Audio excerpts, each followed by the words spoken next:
"Hey, you there with the mop, come up here and give us a little show."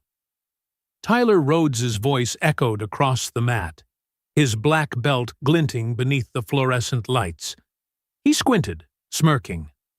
"I bet you've never seen a real fight in your life, have you?" Grant Miller paused mid-mop and slowly looked up. At 42, he had been the janitor at Rose City Dojo in Portland for just 3 weeks. Usually, he came after classes ended, when only the hum of the vacuum and the scent of floor cleaner kept him company. But that Thursday night, the advanced class was still in session. "I don't want to disturb you, Sensei Tyler," Grant said quietly, voice low and calm. He bent down again, scrubbing at a stubborn stain. "I just want to finish up so you can continue."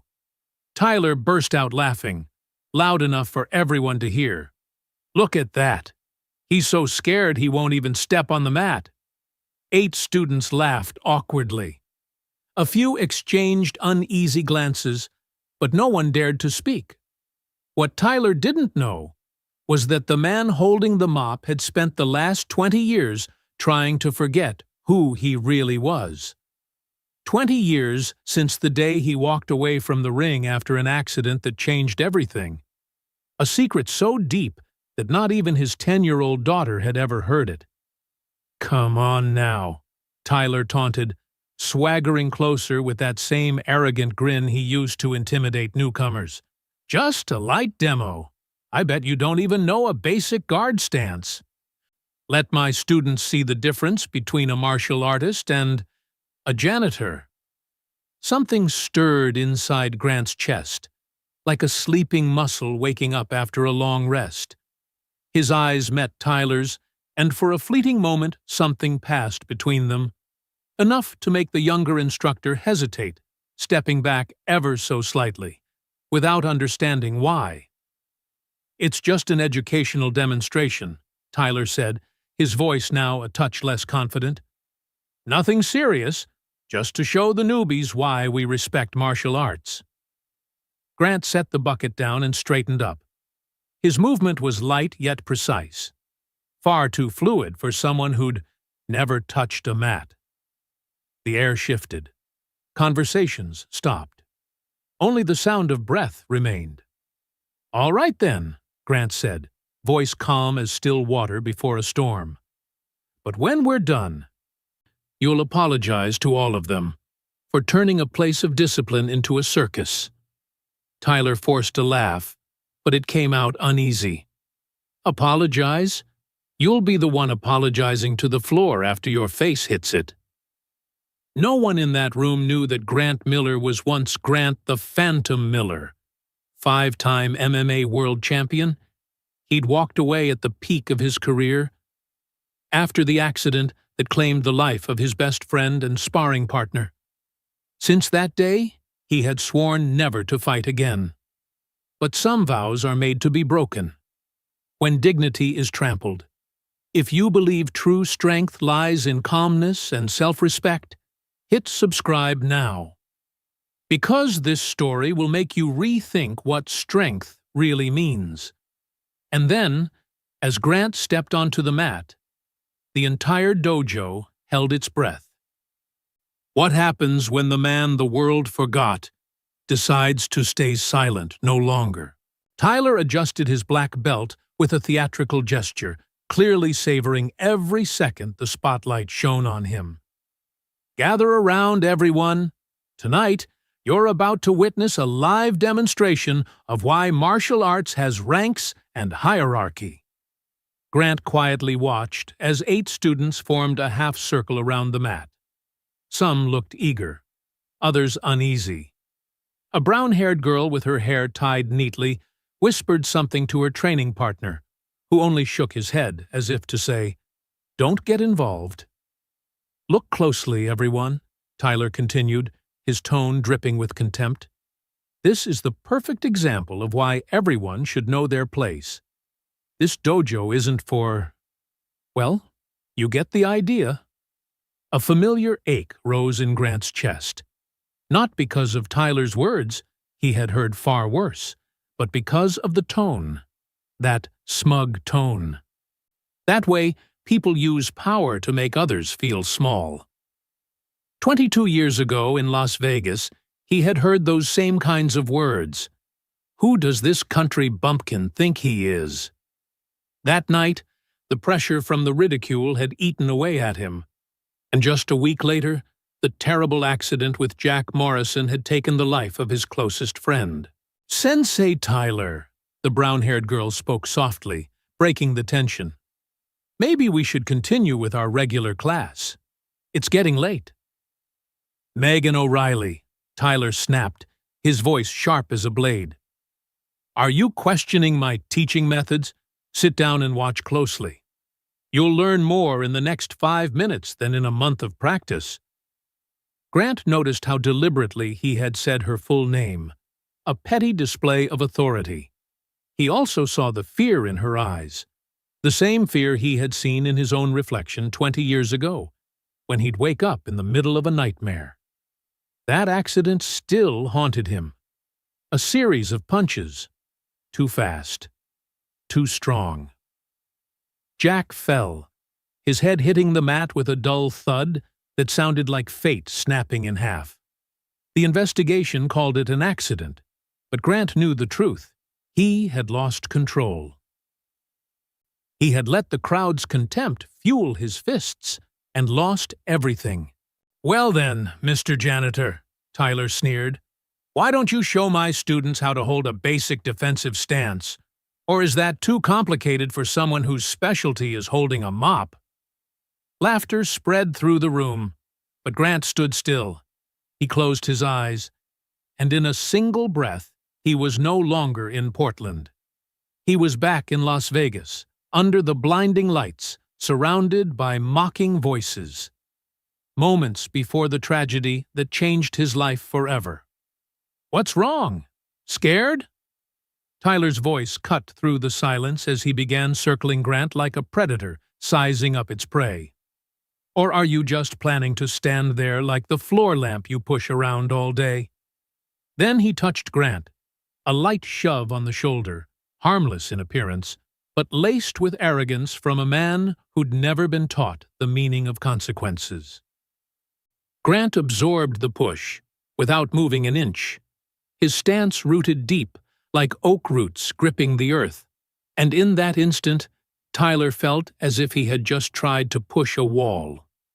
The smirk on his face faltered. "Interesting," Grant murmured softly, almost to himself. "It's been a long time since someone dared provoke me like that." His voice wasn't loud, it wasn't angry, but the entire atmosphere changed, replaced by the terrifying calm of a man who had already walked through life's darkest valleys. Tyler didn't understand. He still thought he was in control. "Did you hear that, guys?" he said, forcing a laugh. "He thinks this is interesting. Why don't we show him the difference between thinking you know and actually knowing?" But every insult, every laugh, only awakened something deeper inside Grant. The part of him he had buried for 20 years. Not rage, not vengeance, but a clear, grounded memory of who he once was, when he stopped running. Megan O'Reilly froze. She could feel it, the shift in the air. The way the man stood, breathed, and moved, all radiated control and a quiet power she had only seen in old footage of true masters. "Last chance, my friend," Tyler said, his voice now carrying a hint of impatience. "Either you accept this little demo like a man, or I'll call security to throw you out. And guess what? You'll lose your job, too." Grant opened his eyes, his gaze locked onto Tyler's. And in that moment, a chill ran down the instructor's spine, as if he had just called the wrong name. Of a storm. "All right," Grant said slowly, voice low but resonant. "When we're done, I want you to tell them why you turned a place of learning into a circus of humiliation." Tyler forced a shaky laugh. "Explain? You'll be doing the explaining when you're flat on the mat." No one in that room knew that, For 20 years, Grant hadn't just been running from his past. He had been learning to master his anger, forging it into a weapon of precision and silence. Every insult, every shove, only fed the storm waiting to be unleashed. And Tyler Rhodes was about to be the first, and perhaps the last, to feel its full force. Tyler adjusted his stance, clearly pleased with the heavy silence that filled the dojo. 8 students formed a perfect circle around the mat. Some looked eager to watch the demonstration, while others couldn't hide their discomfort. "Everyone!" Tyler announced theatrically, his voice booming. "Tonight, you'll witness a lesson worth more than 6 months of training.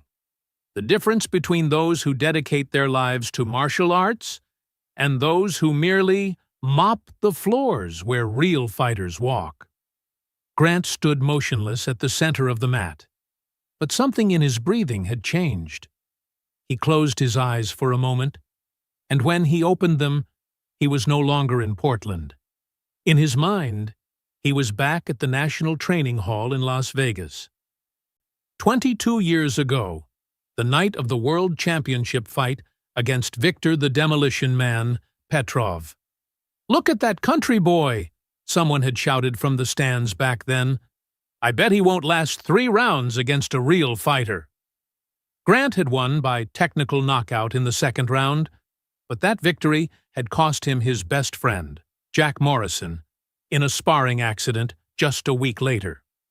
Pressure, prejudice, and one moment of lost control ended everything. "Well then, Mr. Janitor," Tyler sneered, circling Grant like a predator. "Why don't you show my students how not to hold a defensive stance? Or is that too complicated for someone who only pushes a mop?" Laughter rippled through the room, but this time a voice rose above the mockery. "Sensei Tyler." Everyone turned. Megan O'Reilly, 22, a purple belt in jiu-jitsu and a graduate student in sports psychology, stood tall, eyes steady. "May I ask you something?" The dojo went dead silent. Tyler turned toward her, eyes narrowing, caught between surprise and irritation.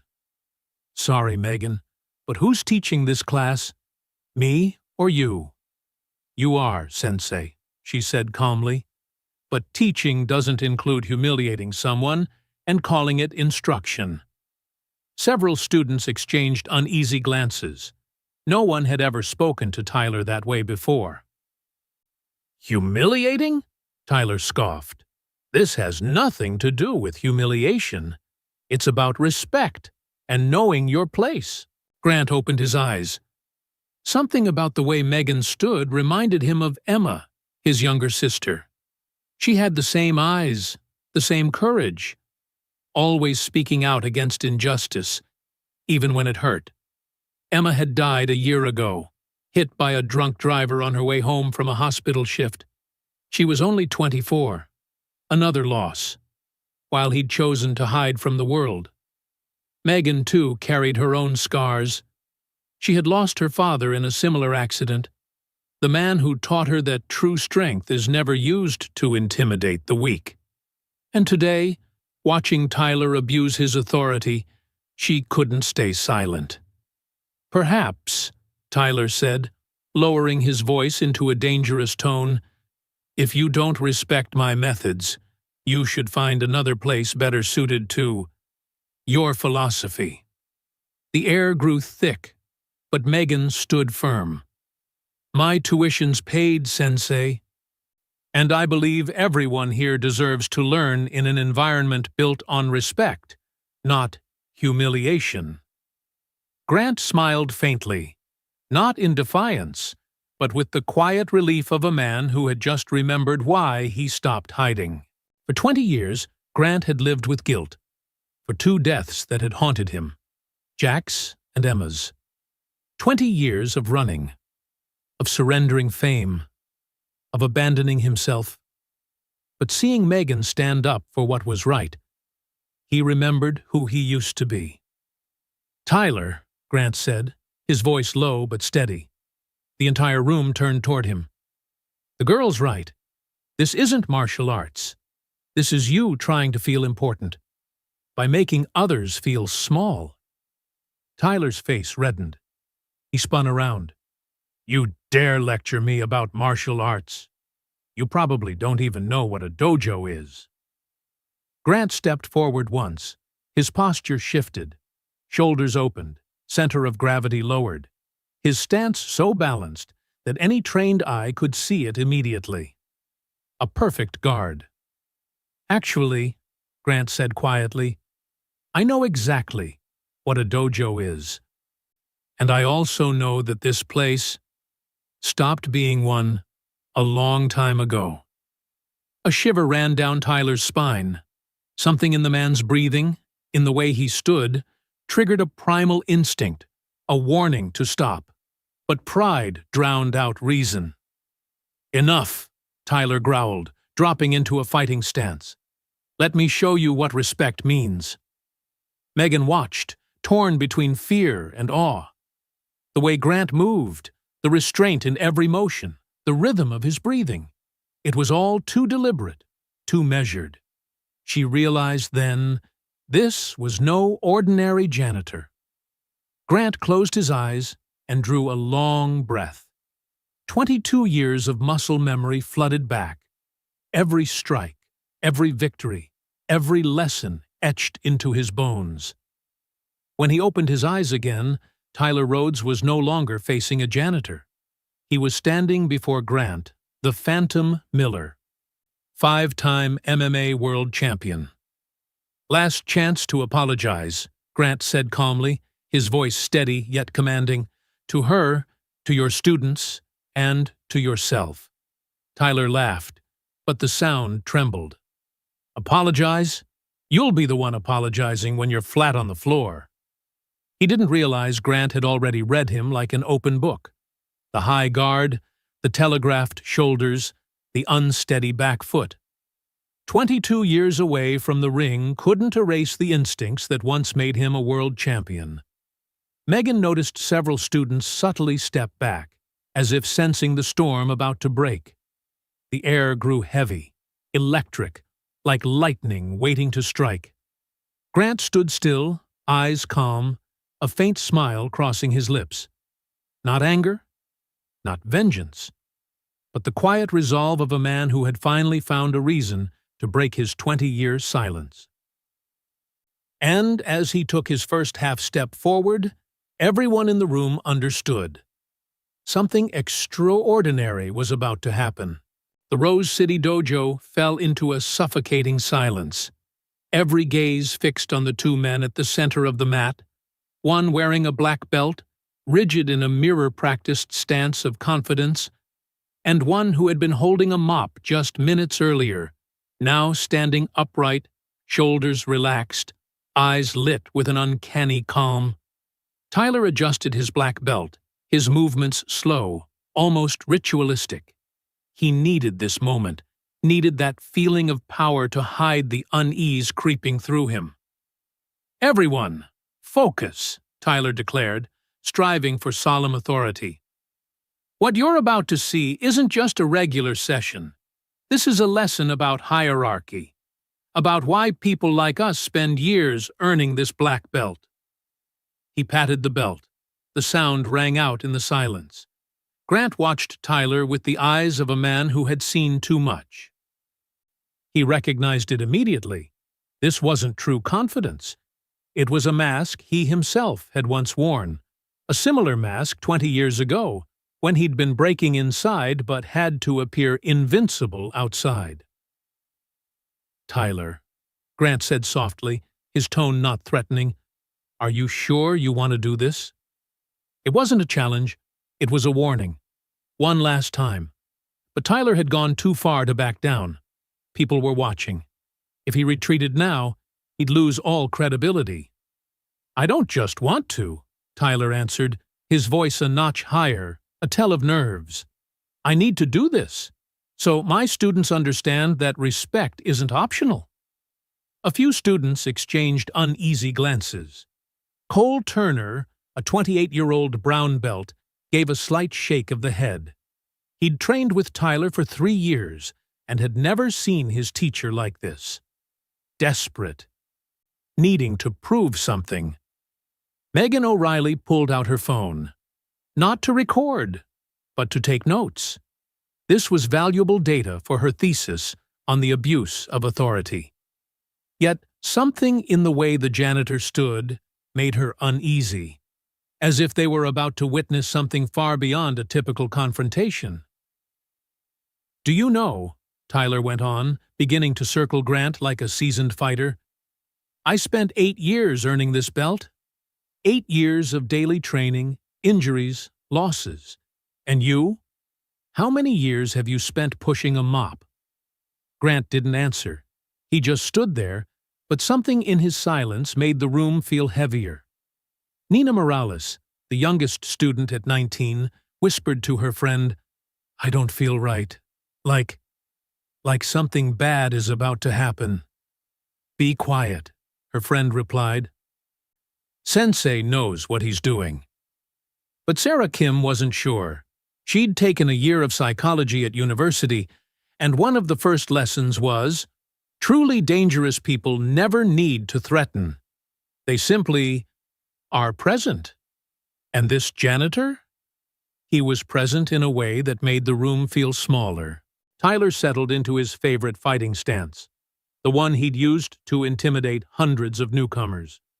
Feet shoulder-width apart, fists at chest level, weight pitched forward, the classic posture of someone used to striking in controlled environments against predictable opponents. "This stance," Tyler said, striving to sound confident, "has sent plenty of newbies running." But even as the words left his mouth, he knew how hollow they sounded. Because the man facing him wasn't a newbie, and he wasn't afraid.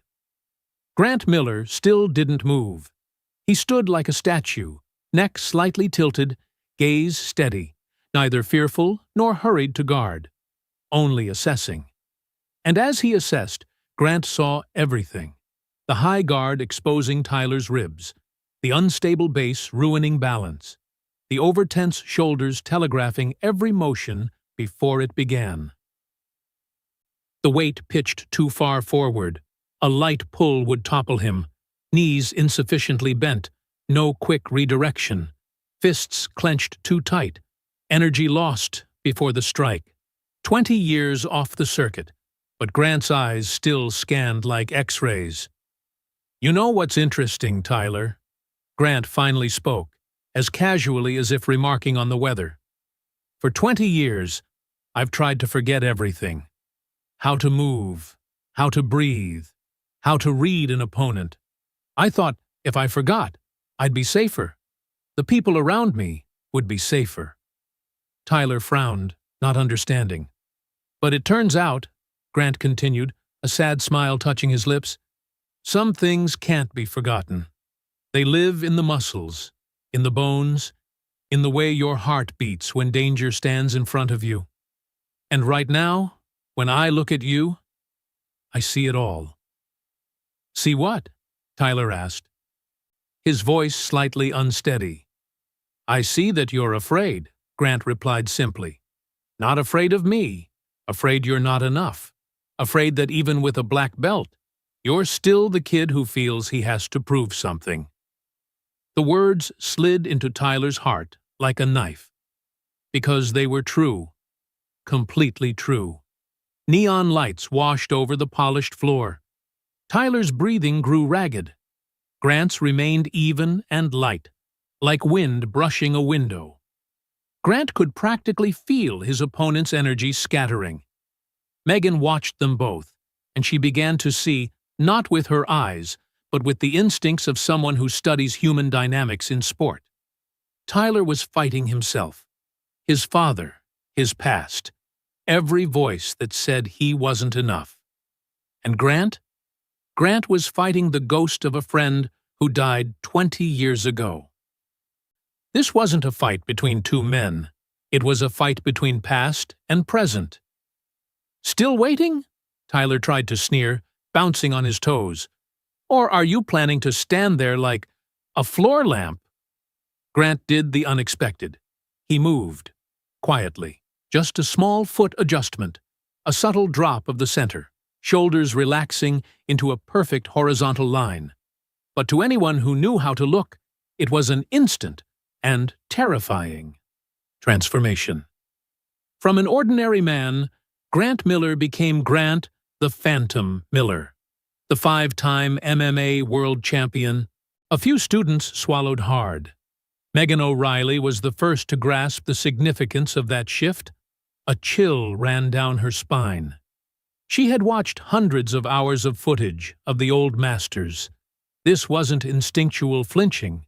It was fight sense polished by thousands of hours on the edge of life and death. She'd seen how Muhammad Ali moved, how Bruce Lee broke rhythm, how Anderson Silva bewildered opponents. And now she was seeing the same thing, right in front of her. "No," she whispered, her hand trembling as she pulled out her phone. "He's not ordinary." Cole Turner beside her glanced over. "What did you say?" "Look at his stance." Megan pointed at Grant, her voice a mix of excitement and fear. "Perfect center of gravity. Shoulders relaxed but ready. Eyes not locked on his opponents. He's reading the entire body. This is a master-level fighter." "No way." Cole shook his head. "He's just a janitor." But behind them, Nina Morales had already started typing on her phone. There was something about the man's face. Familiar. "Interesting," Tyler muttered, trying to hide his confusion. For the first time in years, his confidence wavered. Something in the way Grant occupied space awakened Tyler's deepest self-preservation instinct, one he had never needed inside this safe dojo. Grant took a single step, a small movement, barely a foot. Tyler flinched back on instinct. The movement was so unconscious, so primal, that a few students looked up in surprise. A black belt backing away from a janitor. This wasn't normal. "Is he scared?" one student murmured.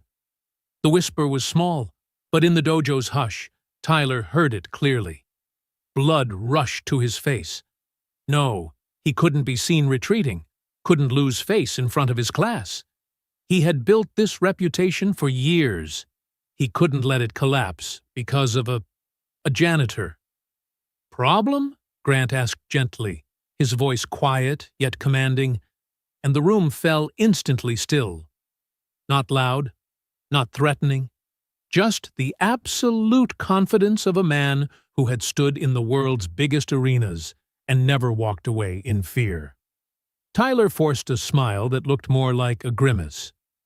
"No problem, just admiring your stance. Did someone teach you that on YouTube?" The line was meant to be snide, but no one laughed. The tension had thickened to something almost tangible, something you could cut with a knife. "Actually," Grant said slowly, his tone like a teacher explaining a point to a student without irritation or anger.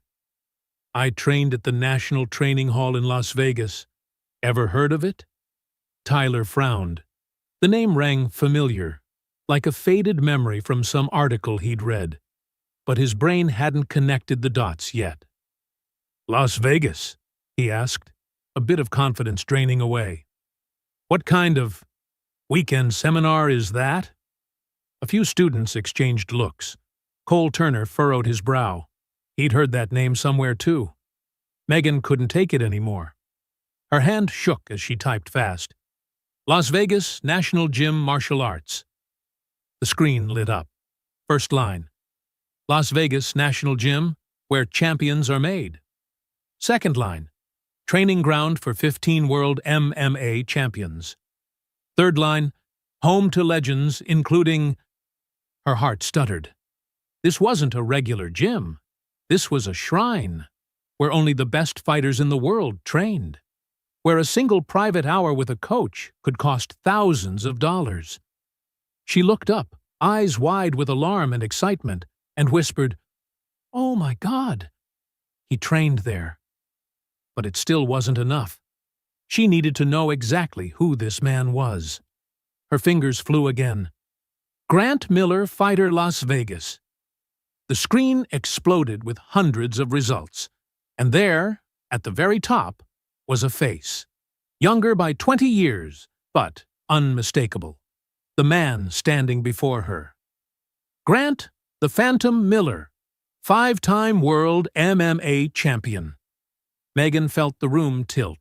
Tyler, Grant remained calm, his tone unchanged even as he knew the truth was about to surface.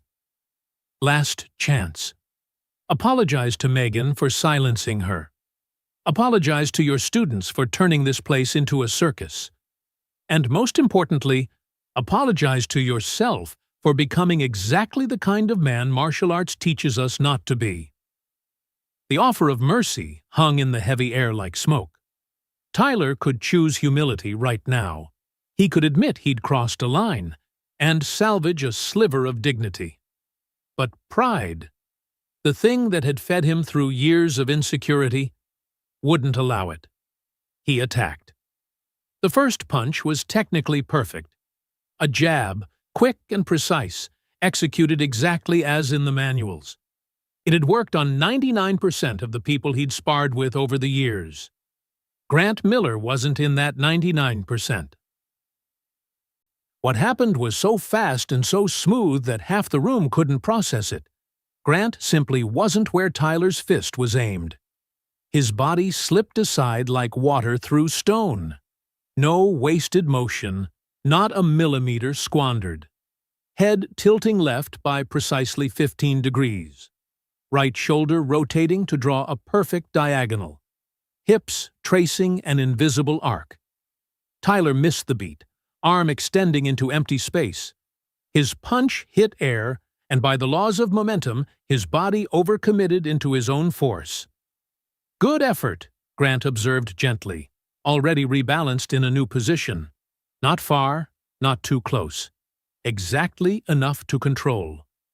Clean mechanics, adequate speed, but you telegraphed with the right shoulder. It pops up about 2 centimeters before you throw. Tyler whipped around, trying to locate him. His heart pounded. How? How could anyone move that fast without a sound? Beginner's luck, he muttered, more to convince himself than Grant. The second attack came faster, more aggressive. Jab, straight hook. It was Tyler's favorite combination, a sequence he'd drilled thousands of times, used to end countless spars and wow newcomers. And again, Grant wasn't there. This time, Megan could follow. Not because Grant had slowed, but because she knew where to look. Grant dipped only a few inches, letting the jab skim over the crown of his head by less than a centimeter. The wind of it brushed his hair. The straight hunted for target. But Grant leaned back along an impossible curve only those with extraordinary suppleness can manage. His spine bowed like bamboo in wind. And when Tyler swung the hook with everything he had left, Grant retreated exactly a half step. Absolute economy. So the glove skimmed under his chin by a millimeter. If someone had a slow-motion camera, the gap between Tyler's glove and Grant's jaw would have been no thicker than a sheet of paper. Interesting combo, Grant remarked, breath perfectly even, as if he'd been standing still. Works on a static target. But after the hook, your entire left side is open. In a real fight, that's when the opponent ends it. Sweat beaded at Tyler's temples. His shirt clung wet, despite having thrown only 2 sequences. His breathing grew heavy and uneven. This wasn't normal. He had thrown thousands of punches in his life, in training, in matches, in demos. Yet now he couldn't touch a man he'd assumed had never fought. "Stop dancing! Fight!" Tyler shouted, frustration and panic tangling in his voice. He lunged in, even more reckless. Punches, kicks, elbows, everything he knew. But every strike found nothing but air. And the students began to see. This wasn't luck. This was skill at an entirely different level. Tyler's third rush, a desperate jumble of punches, kicks, and sweeps, sliced emptily through space like blows at a phantom. Each strike threw him further off balance. His rhythm collapsed. His breathing stuttered. Sweat stung his eyes, blurring his vision. Then suddenly, as clarity flickered, Tyler realized something terrifying. Grant was very close. Right in front of him, close enough to see every detail in the man's face. "You! How?" Tyler panted, chest heaving. Sweat dappled the mat. He had completely lost distance. One of the most basic principles of fighting. How had Grant closed in without him noticing? "Tyler," Grant said gently, his tone as calm as at the start, with no hint of fatigue. He stood at arm's length, not threatening, simply present. "Do you want to know the difference between learning to strike in a safe dojo and learning in professional arenas where a single mistake can be the end?" Tyler couldn't answer. His lungs were burning. His legs trembled. Before he could react, Grant did something that defied the onlooker's sense of physics. No visible tensing, no hip rotation, no pulling the hand back to load power, no aggression, no anger. Grant simply placed the palm of his right hand on Tyler's chest, a gentle touch, almost tender, as if checking whether the man's heart was beating. And Tyler flew. Not shoved, not tripped. He literally flew, as if an invisible wave had hurled him backward. His feet left the floor. His body hung for an impossible instant in midair.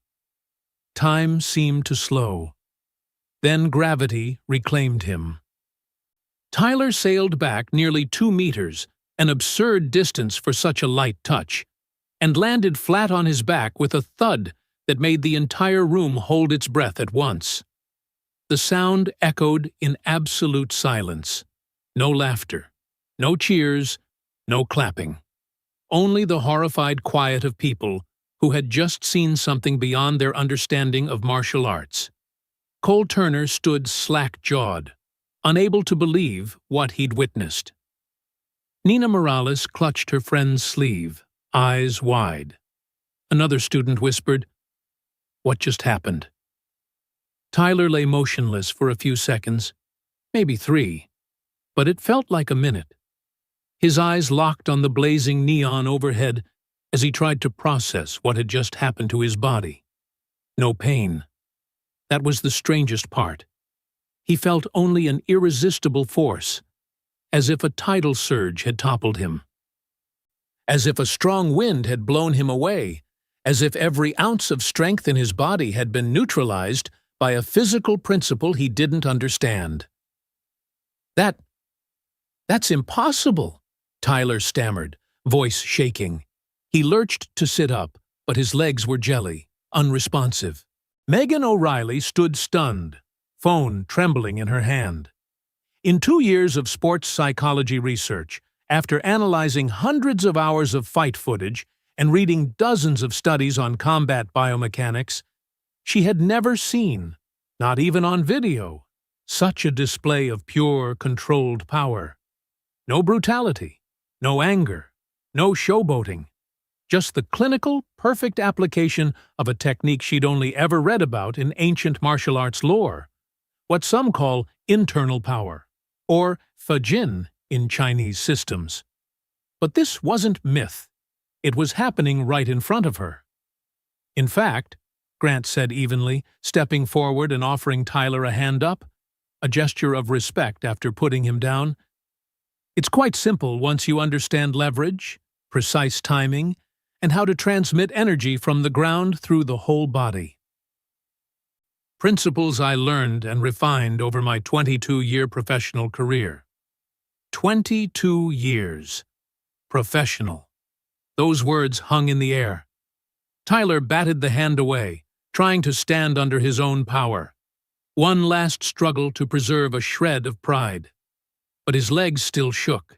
His knees still buckled. He had to lean against the wall to steady himself.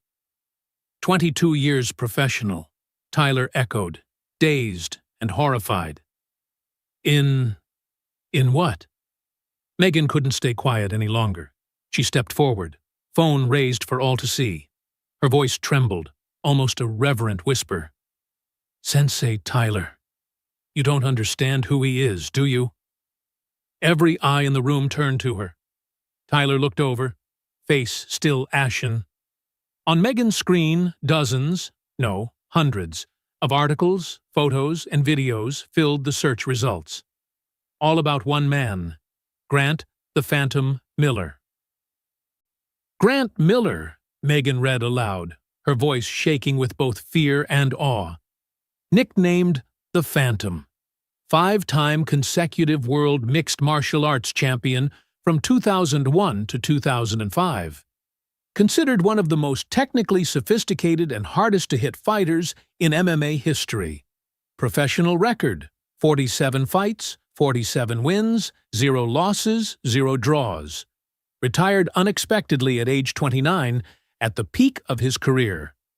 She stopped, her voice catching as she read on. After a tragic training accident, claimed the life of Jack Morrison, his sparring partner and closest friend. Miller never stepped into the ring again. The whole room detonated in silence, not with noise, but with realization, shock, absolute astonishment. Tyler's face went from pallid to paper white. His lips parted, but no sound came out. He had just challenged a living legend. He had publicly tried to humiliate a man whose ordinary punch could have sent him to the hospital. Worse, the man hadn't even needed to punch. A single gentle touch had been enough to show Tyler exactly where he stood. 5-time world champion, Tyler stammered, like a child discovering that Santa Claus really exists, except this Santa Claus could crush him with a pinky. Undefeated, 47 fights? Grant nodded quietly, without pride or boasting. Just a simple fact. I retired at 29, he said, his voice carrying a deep sorrow. Since then, I've done any work I could find. Cleaning, maintenance, gardening, repairs, simple jobs, a simple life. No spotlight, no cameras, no need to prove anything to anyone. And most importantly, no ring. Why? Nina Morales asked softly, with the unguarded curiosity of 19. Why give it all up? Grant looked at the young woman, and in his eyes lay a pain 20 years hadn't erased. Because I killed my best friend, he said plainly. Jack Morrison. He was 22. We were training. I lost control. And he never woke up. Silence pressed down. After that, I realized, strength without control is the most dangerous weapon. And if I couldn't trust myself, it was best not to use it. So I disappeared. For 20 years, I didn't hit anyone, not even in self-defense. He looked at Tyler. Until tonight. The change in Tyler Rhodes happened before everyone's eyes, painful and undeniable to watch. The arrogant man vanished. The one who always spoke loudly, always needed to prove himself, always leaned on his students to feel important. All of that dissolved. In its place stood someone who had just glimpsed the full scope of his own ignorance, his small, petty arrogance. I didn't know, Tyler whispered, voice breaking. If I'd known who you were. If you'd known, you would have treated me with respect? Grant cut in, still gentle, his words sharp as a surgeon's blade. That's good. But then the real question is, would you still humiliate another janitor? Another worker without a championship to defend himself? A new student who doesn't dare speak up to you? That question pierced Tyler deeper than any physical blow, because Grant had touched the root of the problem. Not ignorance, not misunderstanding, but arrogance. The belief that one has the right to belittle others because of status, titles, or their job. Tyler sank to his knees in the middle of the mat, unable to stand, not because his body was weak, but because his spirit had collapsed. And in that silence, every student saw something they would never forget. A lesson that true strength doesn't come from defeating an opponent. It comes from knowing when you don't need to strike at all. Megan stepped forward, her voice steady yet respectful. "Sensei Tyler," she said, "for the past 2 years I've trained at this academy out of respect for your experience. But what I witnessed today isn't teaching. It's bullying, disguised as instruction." Murmurs rippled through the room. A few students nodded. Others looked down, regret on their faces. The truth about Grant, a martial arts legend who had been hidden beneath a janitor's shirt, had completely changed how everyone saw the situation. Tyler drew a deep breath, his voice hoarse with shame. "Grant, I'm sorry. Truly sorry to you, to Megan, to everyone here. I have no excuse for what I did." Grant nodded. No judgment, no sarcasm. Only the calm of someone who had learned too much from his own mistakes. "Thank you, Tyler," he said softly. "But an apology is only the first step. The question is, what will you do differently from now on?" Tyler looked around the room. Faces that once admired him now regarded him with disappointment, mixed with reflection. He swallowed hard. "I'll change," he answered slowly. "It will take time, but I will change." At that moment, Megan spoke again, her voice ringing clear.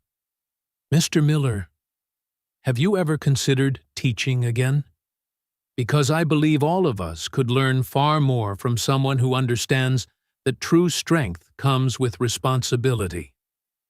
Grant smiled, the first smile of the night, slow, genuine, light, as if releasing something that had been held in his heart for too long. But instead of answering right away, he lowered his voice.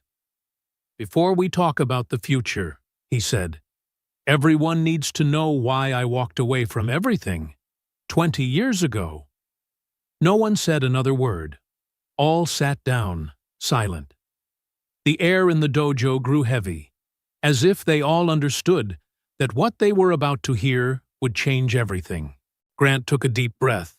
His voice slowed, carrying the tone of a man stepping backward into memory. "My name is Grant Miller. I was born in a small town called Bend, Oregon. My father was a farmer, my mother a nurse. We weren't wealthy, but we had each other." He paused, as if seeing again the old fields and his mother smiling at the window. "When I was 15, an MMA coach named Marcus Reeves came to town. He saw something in me, an innate instinct, he called it. He trained me for free every day after school. By 18, I was state champion. At 20, I turned pro. At 22, I was a world champion."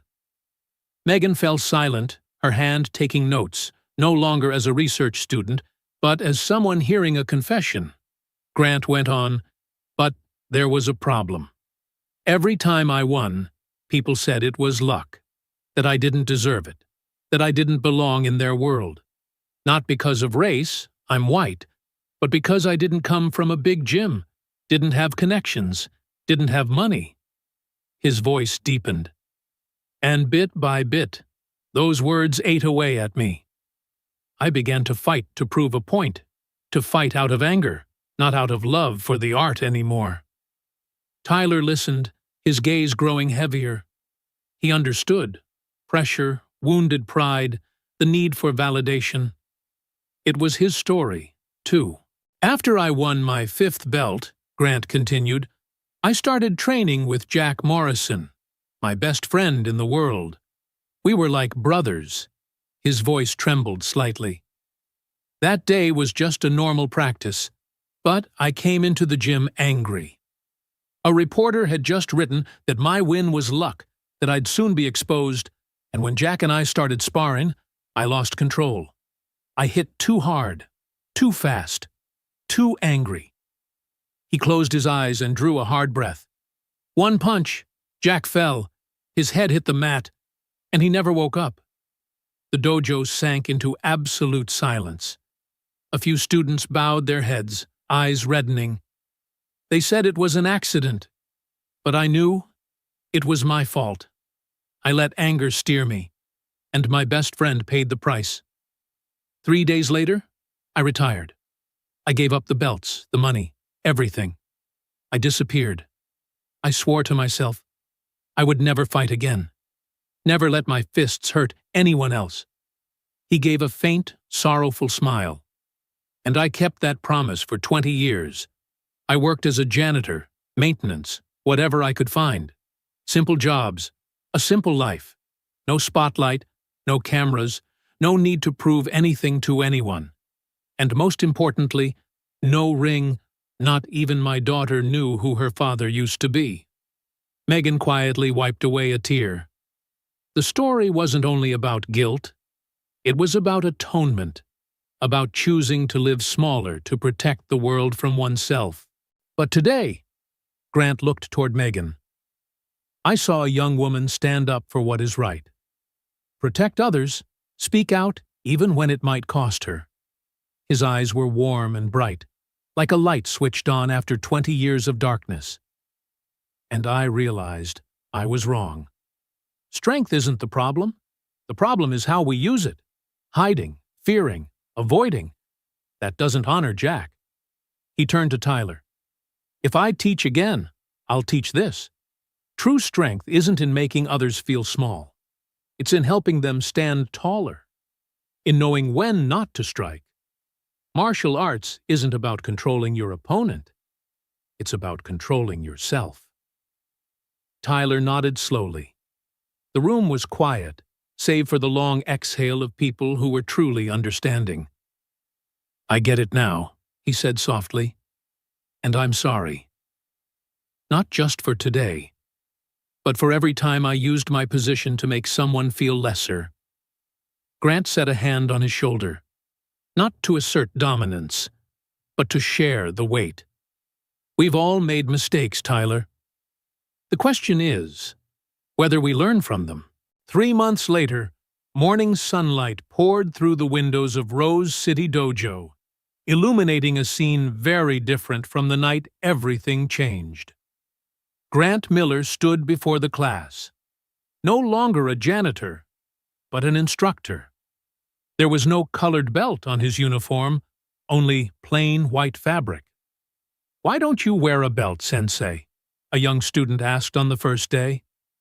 Because a belt is just cloth, Grant replied. It doesn't make you a better fighter, and it doesn't make you a better person. What makes you better is the person you choose to be every day. From the 8 students of that fateful night, the class had grown to 32. All over Portland, people were talking about Sensei Grant, the man who had been a legend, lost everything, then found himself again through teaching. But this wasn't an ordinary martial arts class. Today, Grant said, we won't start with technique. We're going somewhere. A bus took the entire class to Rose City Cemetery on the outskirts of town. Grant led them to a simple grave. Jack Morrison, 1983, 2005. He lived to fight and fought to live. Grant knelt and laid his hand on the headstone. This is Jack Morrison, he said softly, my best friend, and he died because of me. The class stood silent as Grant told the whole story. No abridging, no evasion, the pressure, the anger, the punch, the death.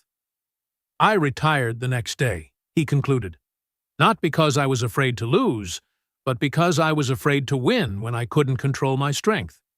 You don't learn martial arts to hit people. You learn it to control yourself. At the edge of the group, Piper Miller, Grant's 10-year-old daughter, heard her father's past in full for the first time. Tears fell, but her face shone with pride. Back at the dojo, she whispered, Dad, I'm proud of you. Grant knelt and hugged her. I'm proud of you too, Piper. Every day, that afternoon, Tyler Rhodes sat in the locker room looking at his new uniform. He was no longer the gym owner. He had sold it to Grant for a symbolic price and now worked as an assistant instructor. The decision hadn't been easy. A week after the incident, he lost half his students. The discreet video Megan recorded spread across the internet. A black belt humiliated by a janitor. His reputation in the martial arts community collapsed. Ironically, it was the best thing that had ever happened to him. Over the past 3 months, Tyler had learned more than martial arts. He learned humility, respect, and how to teach without domination. Most importantly, he understood that value doesn't come from making others smaller, but from helping them grow. Tyler? Grant knocked on the door. There's a new student. I think you'll want to meet her. In the lobby stood a 15-year-old girl with her mother. The girl kept her eyes down, shy. This is Emma, the mother said. She's being bullied at school. We hope martial arts can help her feel more confident. Tyler saw himself 20 years earlier. Awkward, insecure, longing for a place to feel worthy. He knelt to meet her eyes. Emma, he said gently, I can't promise that martial arts will make you strong. But I promise it will teach you something more important. That the strength was already inside you. Emma looked up, a spark of hope in her eyes. Really? Really, Tyler smiled. And I know because someone just taught me that. 3 months after the incident, Grant stood in his office, no longer the tool closet it used to be. The walls were covered in photos, not of his victories, but of his students, their progress, their smiles, their stories. Megan O'Reilly knocked. Sensei Grant, may I come in? Come in, Megan. She placed her freshly finished thesis on the desk. I wrote about the abuse of power in martial arts. I wanted to thank you. Thank me? Grant smiled faintly. I only stood up for myself. Megan shook her head. No. You showed us that true strength isn't the ability to hurt others, but the ability to hold back. She paused a beat, then continued.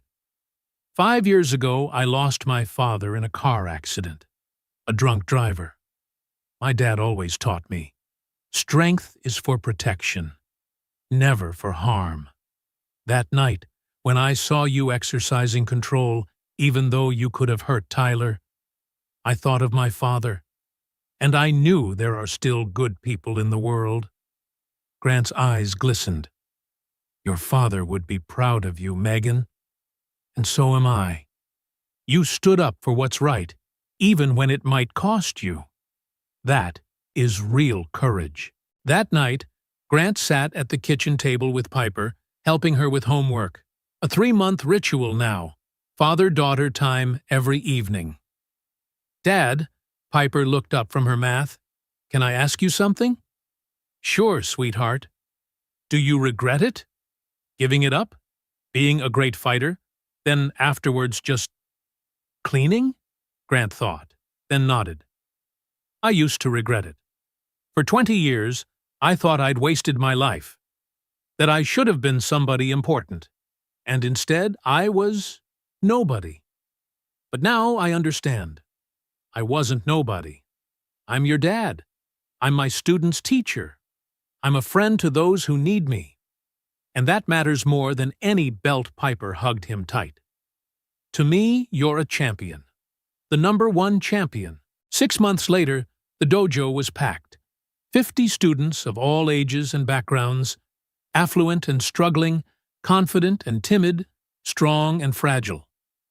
Grant stepped out, beltless, carrying only a heart full of experience. Today, I ask, why do you train? To be strong, to defend myself, to win. Grant nodded, then said, all true. But the truest answer is, you train to find out who you really are. Not the strongest or the fastest, but the best version of yourself, the one who controls power, lifts others up, and knows when to strike and when to step away. That's the lesson I learned the hard way, and I hope you learn it without paying the price I did. The class fell quiet, then applauded. Not loudly, but steady and respectful, as if they'd just found something they hadn't known they were seeking. A year later, Grant stood before Jack Morrison's headstone. He came every week, no longer out of shame, but out of gratitude. "Thank you, Jack," he whispered. "You taught me the greatest lesson. Uncontrolled strength is dangerous.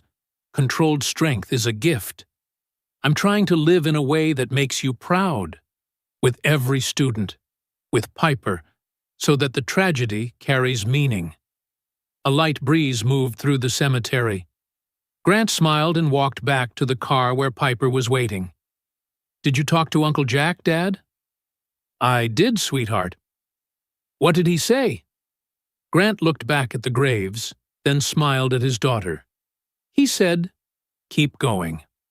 Make it matter.' And that's what I'm going to do. When justice doesn't come from a punch, it comes from a lesson." Grant Miller proves that true strength isn't in knocking an opponent down. It's in lifting them up after the fall. Tyler Rhodes learned the hard way that respect can't be demanded, only earned. Megan O'Reilly shows that courage isn't the absence of fear, but speaking up while afraid. If this story touched you, remember, you don't need to be a champion to make a difference. You need the courage to stand for what's right, the humility to admit you're wrong, and the generosity to lift others up. That is the kind of strength that changes the world. Thank you for watching to the end. If today's story touched you even a little, please hit subscribe so you won't miss new episodes every week. Which moment did you like most in the story? Tell me in the comments below. Don't forget to like the video, so the algorithm knows you want more stories of justice and healing. If you're watching from a particular city, share where you're tuning in from. I'd love to see how wide our community reaches. See you next episode, A Secret Unlocked by a Late Apology. Tap the bell to get notified the moment it goes live.